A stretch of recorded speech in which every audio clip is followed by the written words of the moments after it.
ಆಯುಷ್ಯ ಒಂದು ಗಟ್ಟಿಯಾಗಿದ್ರೆ ಅದೆಂತಹ ಆಪತ್ತಿನಿಂದ ಬೇಕಾದರೂ ಬಚಾವಾಗಬಹುದು ಅನ್ನೋದಕ್ಕೆ ಈ ವಿಡಿಯೋನೇ ನೈಜ ಉದಾಹರಣೆ. 13ನೇ ಮಹಡಿಯಿಂದ ಸಣ್ಣ ಮಗುವೊಂದು ಕೆಳಕ್ಕೆ ಬೀಳ್ತಾ ಇದ್ದಾಗ ಆಪತ್ ಬಾಂಧವನಂತೆ ಅದೆಲ್ಲಿಂದಲೋ ಓಡಿ ಬಂದು ಮಗುವನ್ನ ಪ್ರಾಣಾಪಾಯದಿಂದ ಕಾಪಾಡಿದ್ದಾನೆ.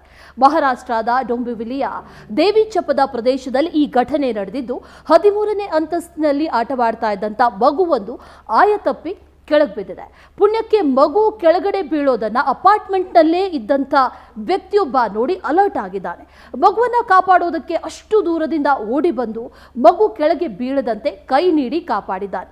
ಒಂದು ವೇಳೆ ಆತ ಬರದೇ ಇದ್ದಿದ್ರೆ ನೆಲಕ್ಕೆ ಅಪ್ಪಳಿಸಿ ಮಗುವಿನ ಪ್ರಾಣ ಹೋಗ್ತಾ ಇತ್ತು. ಸದ್ಯ ಮಗು ಪ್ರಾಣಾಪಾಯದಿಂದ ಪಾರಾಗಿದ್ದು ಸಣ್ಣ ಪುಟ್ಟ ಗಾಯಗಳು ಆಗಿದೆ ಅಷ್ಟೇ. ಈ ರಣರೋಚಕ ದೃಶ್ಯವನ್ನ ನೋಡುವಾಗ ಆ ಭಗವಂತ ಸಾವನ್ನ ಮೊದಲೇ ಬರೆದು ಕಳಿಸಿರ್ತಾನೆ ಅನ್ಸುತ್ತೆ.